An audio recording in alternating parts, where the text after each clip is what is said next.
بسم اللہ الرحمن الرحیم الحمد للہ رب العالمین والصلاة والسلام علی النبی الکریم وعلی آلہ واصحابہ اجمعین۔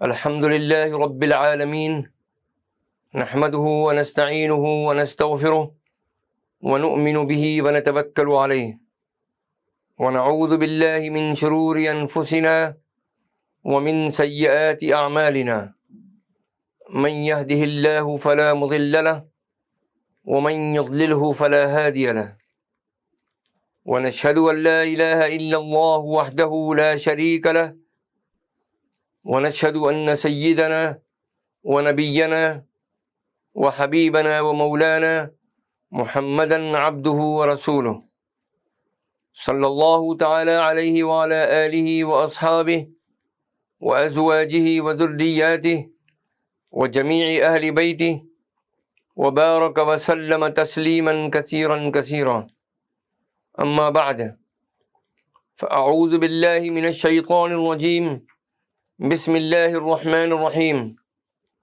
رب زدني علما وألحقني بالصالحين، رب اشرح لي صدري ويسر لي أمري واحلل عقدة من لساني يفقه قولي، صدق الله العظيم۔ اللهم إني أسألك بأنك أنت الله لا إله إلا أنت الأحد الصمد الذي لم يلد ولم يولد ولم يكن له كفوا أحد۔ بزرگان محترم، برادران عزیز، سلسلے کے مخلصین اور ہماری قابل احترام مائیں، بہنیں اور عزیز بچیاں، رسول پاک صلی اللہ تعالی علیہ وسلم نے ایک موقع پر رجب کے مہینے کا چاند دیکھنے کے بعد یہ دعا فرمائی: اللہم بارک لنا فی رجب و شعبان وبلغنا رمضان۔ گویا آپ نے قیامت تک کے لیے امت مسلمہ کے واسطے رجب کا چاند دیکھنے کے بعد یہ جو دعا تلقین فرمائی: اللہم بارک لنا فی رجب و شعبان وبلغنا رمضان۔ تو میرے عزیزوں اور دوستوں اور ہماری قابل احترام مائیں، بہنیں اور عزیز بچیاں، جب بھی رجب اور شعبان کا مہینہ آ جائے تو ہمیں اس دعا کا اہتمام رکھنا چاہیے اور اللہ سے یہ تمنا اور دعا کرنی چاہیے کہ اللہ ہم کو ہماری زندگی میں رمضان پھر ملا دیں۔ یہ اللہ کی بہت بڑی نعمت ہے۔ میرے عزیزوں اور دوستوں، ہمارا جو خطابات کا اور درس کا جو سلسلہ ہفتہ واری جاری رہتا ہے، جمعہ، سنیچر و اتوار کو، اس کی ترتیب رمضان المبارک کے مہینے کے سلسلے میں تبدیل کی جا رہی ہے، اور رمضان المبارک میں یہ سلسلہ خطابات موقوف کر دیا جائے گا، اور رمضان المبارک میں جو بیانات ہوں گے ان میں وقت کی تبدیلی کے ساتھ ساتھ اور دن کی تبدیلی کے ساتھ ساتھ وہ تمام بیانات رمضان المبارک کے مہینے سے متعلق ہی ہوں گے۔ تو تمام ناظرین اور سامعین کو یہ بات ذہن نشین رکھنی چاہیے، اور اس کی تفصیل انشاءاللہ ہم آئندہ آپ حضرات کو بتائیں گے۔ تو آج جو ہمارا خطاب ہے وہ حضرت دادا پیر رحمۃ اللہ علیہ کی کتاب معیار السلوک کے ضمن میں جو معیارات کی تشریح کا سلسلہ جاری و ساری ہے، اس میں آج معیار چہارم یعنی چوتھے معیار کی تشریح کا جو سلسلہ ہے اس کا یہ آج 11واں درس ہے۔ میرے عزیزوں اور دوستوں، تمام علماء کرام اور اولیاء اعظام سب اس بات پر متفق ہیں پورے 1400 سال سے کہ اعمال کی قبولیت کا جو دار و مدار ہے وہ اخلاص کے اوپر ہے۔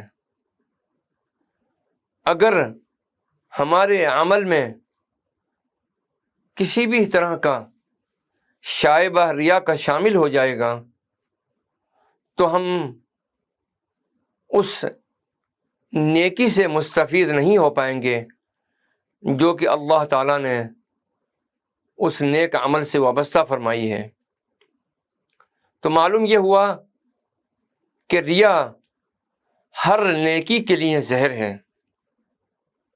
میرے عزیزوں اور دوستوں، ہم نے اس درس کے سلسلے میں استفادہ کیا ہے حضرت امام غزالی رحمۃ اللہ علیہ کی کتاب کیمیائے سعادت سے۔ میرے عزیزوں اور دوستوں، معلوم ہونا چاہیے کہ خداوند قدوس کی بندگی اور اطاعت میں ریا کرنا بہت بڑا گناہ ہے اور شرک کے قریب ہے۔ عبادت کرنے والوں کے دلوں پر اس سے زیادہ کوئی اور بیماری غلبہ پانے والی نہیں ہے۔ عابدوں کا دل بہت جلد اس بیماری میں مبتلا ہو جایا کرتا ہے، کیونکہ وہ چاہتے ہیں کہ جو کچھ بھی وہ عبادت کریں لوگ اس سے واقف ہو جائیں اور ان کو پارسا اور زاہد سمجھیں، اور جب عبادت کا مقصود خلائق بن جائے تو وہ عبادت نہیں رہی بلکہ خلق پرستی ہو گئی۔ اسی طرح اگر خالق کی عبادت کے ساتھ مخلوق کی خوشنودی بھی مقصود بن جائے تو یہ شرک ہے۔ گویا خداوند کریم کی عبادت میں دوسرے کو شریک بنا لیا۔ تو میرے عزیزوں اور دوستوں، ہمیشہ ہر عمل کے اندر ریاکاری سے اپنے آپ کو بچانے کی کوشش کرو، اور جو بھی نیک عمل کرو اخلاص کے ساتھ میں کرو، اللہ کی رضا اور خوشنودی حاصل کرنے کے لیے کرو، اور اس میں کسی کی رضا کو شریک بھی نہ بناؤ، کیونکہ اللہ سبحانہ و تعالیٰ کا ارشاد ہے سورۃ الماعون کی آیت 4 اور 5 میں۔ اللہ سبحانہ و تعالیٰ ارشاد فرماتے ہیں، اعوذ باللہ من الشیطان الرجیم، بسم اللہ الرحمن الرحیم، فویل للمصلین الذین هم عن صلاتهم ساہون۔ تو بربادی ہے ان نماز پڑھنے والوں کے لیے جو اپنی نمازوں سے غافل ہیں۔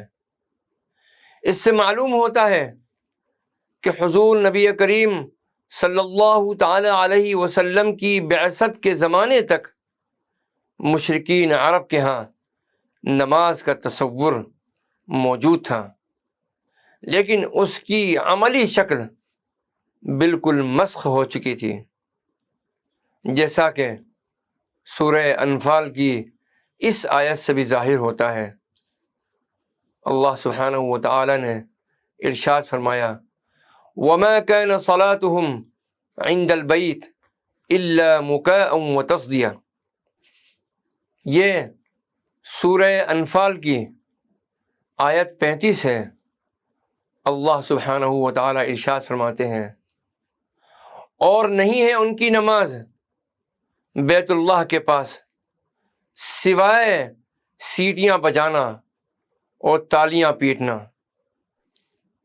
ظاہر ہے جو لوگ برہنہ ہو کر خانہ کعبہ کا طواف کرتے تھے اور اس طواف کو سب سے اعلیٰ طواف سمجھتے تھے، ان کے لیے تو نماز میں سیٹیاں بجانا اور تالیاں پیٹنا بھی ایک مقدس عمل اور حصول ثواب کا بہت بڑا ذریعہ تھا۔ اللہ سبحانہ و تعالیٰ کا شکر ہے کہ ہم مسلمانوں کے ہاں نماز کی ظاہری شکل آج تک اپنی اصلی حالت میں جوں کی توں قائم ہے۔ حضور نبی کریم صلی اللہ تعالیٰ علیہ وسلم نے صحابہ کرام کو نماز پڑھنے کا طریقہ سکھایا اور پھر حکم دیا، صلو کما رأیتمونی اصلی۔ حضور نبی کریم صلی اللہ تعالیٰ علیہ وسلم کا ارشاد گرامی کہ تم لوگ نماز اسی طرح پڑھو جس طرح مجھے پڑھتے ہوئے دیکھتے ہو۔ حضور نبی کریم صلی اللہ تعالیٰ علیہ وسلم کی نماز کا وہ طریقہ اور عملی نمونہ جو صحابہ کرام رضوان اللہ تعالیٰ علیہم اجمعین کے توسط سے ہم تک پہنچا ہے، آج ہم اس پر تو کاربند ہیں، لیکن بدقسمتی سے نماز کی اصل روح سے ہم بالکل غافل ہو چکے ہیں۔ نماز کی اصل روح تو نمازی کا خشوع و خضوع اور یہ احساس ہے کہ وہ کس کے سامنے کھڑا ہے اور کس کے حضور کھڑے ہو کر ایاک نعبد و ایاک نستعین جیسا عہد و پیمان باندھ رہا ہے۔ بہرحال آج ہماری نمازیں اس روح سے خالی ہو کر محض ایک رسم کی ادائیگی کی حیثیت اختیار کر چکی ہیں، الا ماشاء اللہ۔ سورہ ماعون کی آیت 6 میں اللہ سبحانہ و تعالی ارشاد فرماتے ہیں، الذین هم یراؤون، یہ وہ لوگ ہیں جو دکھاوا کرتے ہیں۔ وہ نماز کی ادائیگی سمیت ہر نیک کام لوگوں کو دکھانے کے لیے کرتے ہیں تاکہ ان کی نیکی کا چرچا ہو۔ وَيَمْنَعُونَ الْمَاعُونَ، اور عام استعمال کی چیز بھی مانگنے پر نہیں دیتے۔ معاون کے معنی روز مرہ استعمال کی چیزیں ہیں جو ہر پڑوسی بوقت ضرورت اپنے پڑوسی سے عاریتاً لے لیتا ہے اور اپنی ضرورت پوری کر کے واپس لوٹا دیتا ہے۔ ایسے لوگوں کے کردار کی پستی کا یہ عالم ہے کہ وہ اپنے پاس سے آگ کی چنگاری، ماچس وغیرہ اور نمک جیسی معمولی اشیاء تک بھی کسی کو دینا پسند نہیں کرتے۔ اللہ معاف فرمائے۔ تو جیسا کہ میں نے ابتدائے درس میں عرض کیا کہ ریا ہر نیکی کے لیے زہر ہے۔ اللہ سبحانہ و تعالی سورہ ہود میں ارشاد فرماتے ہیں، من کان یرید الحیاۃ الدنیا وزینتها نوفی الیہم اعمالہم فیہا وہم فیہا لا یبخسون اولئک الذین لیس لہم فی الآخرۃ الا النار وحبط ما صنعوا فیہا وباطل ما كانوا يعملون۔ اللہ سبحانہ و تعالی ارشاد فرماتے ہیں، جو شخص دنیا کی زندگی اور اس کی زینت پر ریجھا ہوا ہو ہم بھی ایسوں کو ان کے کل اعمال یہیں بھرپور پہنچا دیتے ہیں اور یہاں انہیں کوئی کمی نہیں کی جاتی ہے، یعنی اس کا بدلہ ان کو دنیا ہی میں دے دیا جاتا ہے۔ ہاں، یہی وہ لوگ ہیں جن کے لیے آخرت میں سوائے آگ کے اور کچھ نہیں، اور جو کچھ انہوں نے کیا تھا وہاں سب باطل ہے، اور جو کچھ ان کے اعمال تھے سب برباد ہوئے۔ ریا ہر نیکی کے لیے زہر ہے۔ حضرت ابن عباس رضی اللہ تعالی عنہ فرماتے ہیں کہ ریاکاروں کی نیکیوں کا بدلہ سب کچھ اسی دنیا میں مل جاتا ہے، ذرا سی بھی کمی نہیں کی جاتی۔ پس جو شخص دنیا میں دکھاوے کے لیے نماز پڑھے، روزے رکھے، تہجد گزاری کرے، اس کا اجر اسے دنیا ہی میں مل کر رہتا ہے، آخرت میں وہ خالی ہاتھ اور محض بے عمل اٹھتا ہے۔ حضرت انس رضی اللہ تعالی عنہ وغیرہ کا بیان ہے کہ یہ آیت یہود و نصارہ کے حق میں اتری ہے، اور مجاہد کہتے ہیں کہ ریاکاروں کے بارے میں اتری ہے۔ الغرض جس کا جو مقصد ہو اسی کے مطابق اس سے معاملہ ہوتا ہے۔ دنیا طلبی کے لیے جو اعمال ہوں وہ آخرت میں کارآمد نہیں ہو سکتے۔ مومن کی نیت اور مقصد چونکہ آخرت طلبی ہی ہوتی ہے، اللہ تعالیٰ اسے آخرت میں اس کے اعمال کا بہترین بدلہ عطا فرماتا ہے، اور دنیا میں بھی اس کی نیکیاں کام آتی ہیں۔ ایک مرفوع حدیث میں بھی یہی مضمون آیا ہے۔ ابن ماجہ کی روایت ہے جو کہ کنز العمال کے اندر بھی مذکور ہے کہ کیا میں تمہیں اس بڑے خطرے سے خبردار نہ کروں جو میرے نزدیک مسیح دجال سے بھی زیادہ خطرناک اور تشویشناک ہے۔ راوی کا بیان ہے، ہم نے کہا کیوں نہیں؟ آپ نے فرمایا خفیہ شرک، کہ آدمی نماز پڑھتے پڑھتے دیکھنے والے کے لیے اپنی نماز سنوار کے پڑھے۔ قیامت کے روز اللہ تعالیٰ اپنے بندوں کے لیے ان میں فیصلہ کرنے کی غرض سے جلوہ افروز ہوں گے۔ اس وقت ہر امت شدت خوف سے گھٹنوں کے بل بیٹھی ہوگی۔ سب سے پہلے حامل قرآن کو بلایا جائے گا، پھر جو شخص اللہ تعالیٰ کے راستے میں مارا گیا، اور پھر وہ شخص جو بہت زیادہ مالدار تھا۔ اللہ تعالیٰ قاری قرآن سے فرمائیں گے، کیا میں نے تجھے وہ وحی نہیں سکھائی جسے میں نے اپنے رسول پر نازل کیا؟ وہ عرض کرے گا کیوں نہیں اے میرے رب۔ اللہ تعالیٰ فرمائیں گے تو تم نے اپنے علم پر عمل کیا؟ وہ عرض کرے گا میں رات دن کی گھڑیوں میں اس کی حفاظت کرتا رہا۔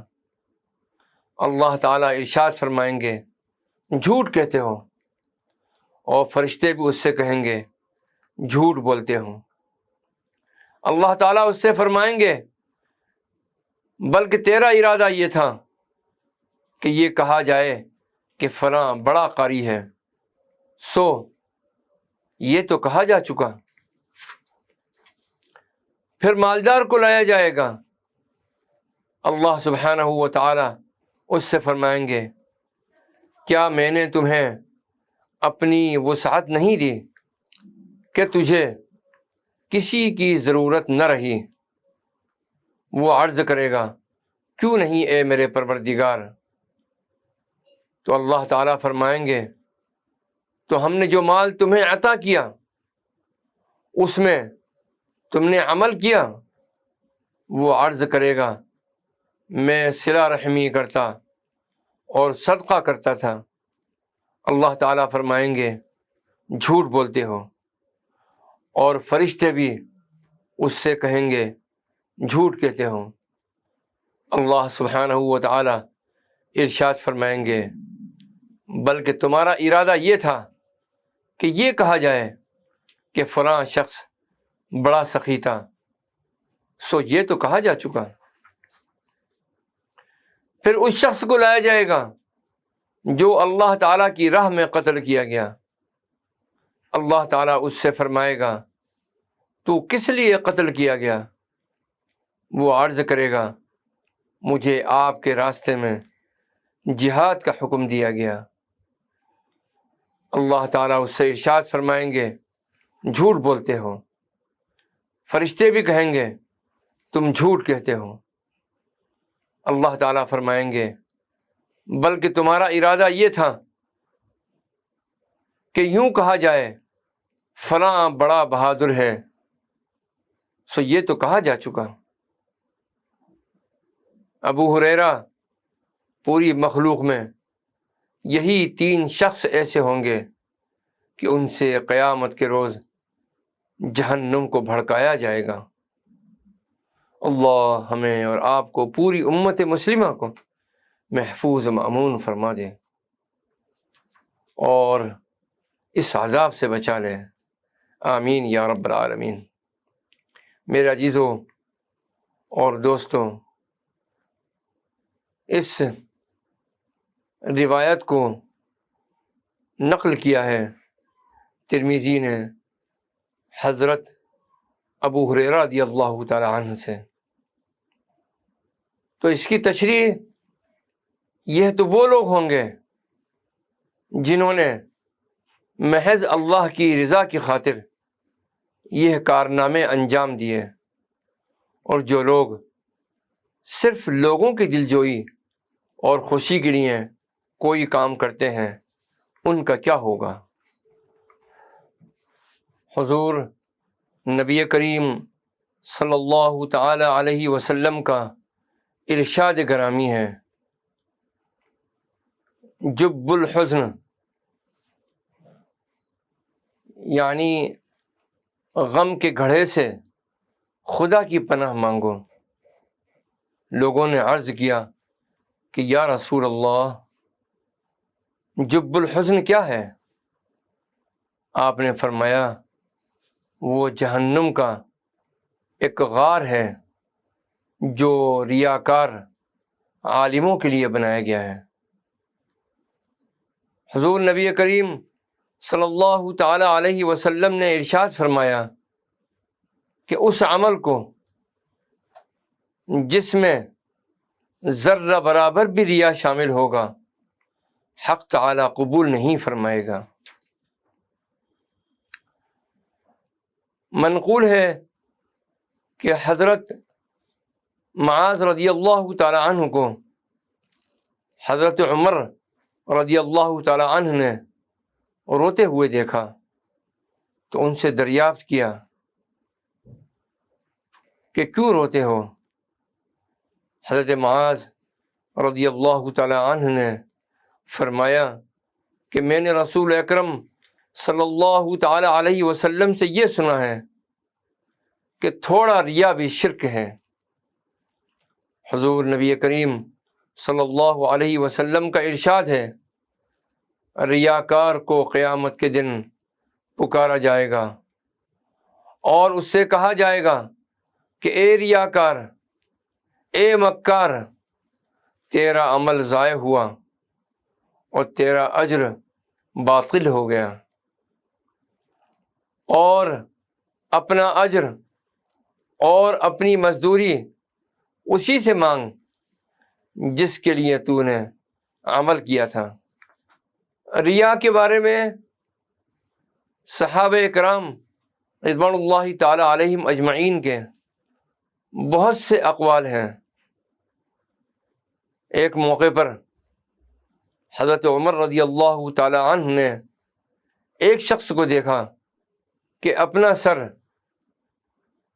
نیچے کیے ہوئے ہے، یعنی یہ ظاہر کر رہا تھا کہ میں پارسا ہوں۔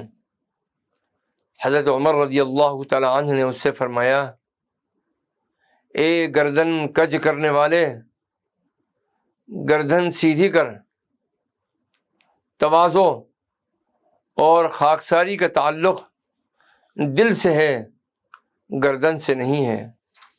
حضرت ابو امامہ رضی اللہ تعالی عنہ نے ایک شخص کو دیکھا کہ مسجد میں زمین پر سر رکھے ہوئے رو رہا ہے۔ حضرت ابو امامہ رضی اللہ تعالی عنہ نے اس سے کہا کہ اے شخص، یہ کام تو مسجد میں کر رہا ہے، اگر اپنے گھر میں کرتا تو کوئی تجھ جیسا نہ ہوتا، تو بے مثال شخص ہوتا۔ حضرت علی رضی اللہ تعالی عنہ نے فرمایا کہ ریاکار کی 3 علامتیں ہیں۔ ایک یہ کہ خلوت میں تو کاہل رہتا ہے، عمل نہیں کرتا، اور لوگوں کے سامنے چست چالاک۔ دوسرے یہ کہ جب اس کی تعریف کی جاتی ہے تو بڑھ چڑھ کر عبادت کرتا ہے۔ تیسری یہ کہ ملامت اور سرزنش سے اپنے عمل کو کم کر دیتا ہے۔ ایک شخص نے حضرت سعید بن مسیب رضی اللہ تعالی عنہ سے دریافت کیا کہ اگر کوئی شخص ثواب کی خاطر اور لوگوں کی تعریف کے لیے اپنا مال کسی کو دے تو اس کا حکم کیا ہے؟ انہوں نے جواب دیا، کیا اس کا ارادہ یہ ہے کہ خداوند تعالی کی خفگی میں گرفتار ہو؟ اس نے کہا نہیں۔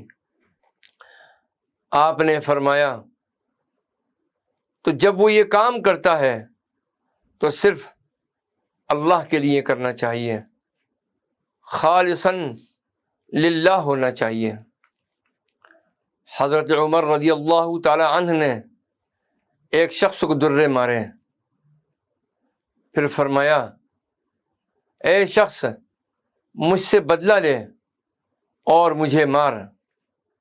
اس نے کہا کہ میں نے آپ کی خاطر اور خدا کے واسطے آپ کو معاف کیا۔ واقعہ اس طریقے سے ہے کہ درے مارنے کے بعد اس کا بے قصور ہونا آپ پر ظاہر ہو گیا، جب ہی آپ نے بدلہ لینے کے لیے فرمایا۔ اس نے کہا کہ میں نے آپ کی خاطر اور خدا کے واسطے آپ کو معاف کیا۔ حضرت عمر رضی اللہ تعالی عنہ نے فرمایا، یہ بات تجھے فائدہ نہ دے گی، یا تو صرف میرے واسطے بخش دے تاکہ میں اس کا حق پہچانوں، یا بغیر شرکت خدا کے واسطے بخش دے۔ اس نے کہا، میں نے محض خدا کے لیے بخش دیا۔ ایک روایت میں ہے کہ ایک دفعہ حضور سرور کونین صلی اللہ تعالی علیہ وسلم کچھ اصحاب سے ملاقات کے لیے کاشانہ نبوت سے باہر تشریف لے جانا چاہتے تھے۔ آپ صلی اللہ علیہ وسلم نے پانی سے بھرے ہوئے گڑھے میں روئے مبارک دیکھ کر اپنا عمامہ مقدس اور منہائے مبارک درست فرمائے۔ ام المؤمنین حضرت عائشہ رضی اللہ تعالی عنہا نے عرض کیا کہ یا رسول اللہ، کیا آپ خود کو سنوار رہے ہیں؟ حضور نبی کریم صلی اللہ تعالی علیہ وسلم نے فرمایا، ہاں، حق تعالی اس بندے کو دوست رکھتا ہے جو بھائیوں کی ملاقات کو جاتے وقت اچھی پوشاک پہنے اور خود کو سنوارے۔ اگرچہ حضور نبی کریم علیہ الصلاۃ والسلام کا خود کو سنوارنا عین دینداری کی علامت تھی، اس لیے کہ آپ صلی اللہ علیہ وسلم کو بارگاہ الہی سے یہ حکم ہوا تھا کہ لوگوں کی آنکھوں اور دلوں میں آپ خود کو سنواریں تاکہ وہ آپ کی طرف مائل ہوں اور آپ کی اقتدا کریں۔ وہیں اگر کوئی شخص ایسا شان و تحمل کے واسطے بھی کرے تو روا ہے، بلکہ سنت ہے۔ اس کا ایک فائدہ یہ ہے کہ اگر آدمی خود کو پریشان صورت اور آدمیت کے جامے سے باہر رکھے گا تو لوگ اس کی غیبت کریں گے اور اس سے نفرت کا اظہار کریں گے۔ اس طرح وہ اس غیبت اور نفرت کا موجب اور سبب خود ہی ہوا۔ لیکن جیسا کہ پہلے کہا جا چکا، عبادت میں ریاکاری حرام ہے، اور اس کے دو سبب ہیں۔ پہلا سبب تو یہ ہے کہ اس میں دغا اور فریب ہے کہ وہ لوگوں پر تو یہ ظاہر کرتا ہے کہ وہ عبادت اخلاص سے کرتا ہے، لیکن جب کہ اس کے دل کی نظر اس معاملے میں مخلوق کی طرف ہے تو وہ اخلاص نہیں رہا۔ اور اگر لوگوں نے خود یہ معلوم کر لیا کہ اس کی عبادت ریائی ہے تو اس کے دشمن ہو جائیں گے اور اس کو قبول نہیں کریں گے۔ دوسرا سبب یہ ہے کہ نماز و روزہ حق تعالیٰ کی بندگی ہے، پس اگر وہ اس کو بندوں کے لیے کرے گا تو گویا نعوذ باللہ من ذالک خداوند تعالیٰ سے دھوکہ کر رہا ہے، ایک ایسے کام میں جو فی الحقیقت خدا کے ہی لیے ہوتا ہے۔ اس نے ایک عاجز اور کمزور بندے کو پیش نظر رکھا۔ حضرت علی رضی اللہ تعالی عنہ کا ارشاد گرامی ہے کہ قیامت کے دن علماء سے پوچھا جائے گا کہ تم لوگوں نے اپنا مال ارزاں فروخت نہیں کیا، یعنی سستا فروخت نہیں کیا، اور کیا لوگوں نے تمہاری تعظیم و تکریم نہیں کی اور تم کو سلام کرنے میں پہل اور تقدیم نہیں کی؟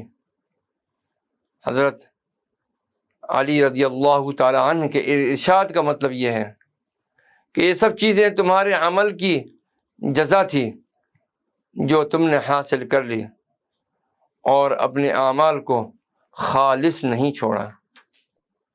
حضرت فضیل بن عیاض رحمۃ اللہ علیہ فرماتے ہیں کہ پہلے تو ہم نے لوگوں کو اس حالت میں پایا تھا کہ وہ نیکیوں میں ریا کرتے تھے جو وہ کرتے تھے، اور اب لوگوں کی حالت یہ ہے کہ ان باتوں میں ریا کرتے ہیں جو وہ نہیں کرتے۔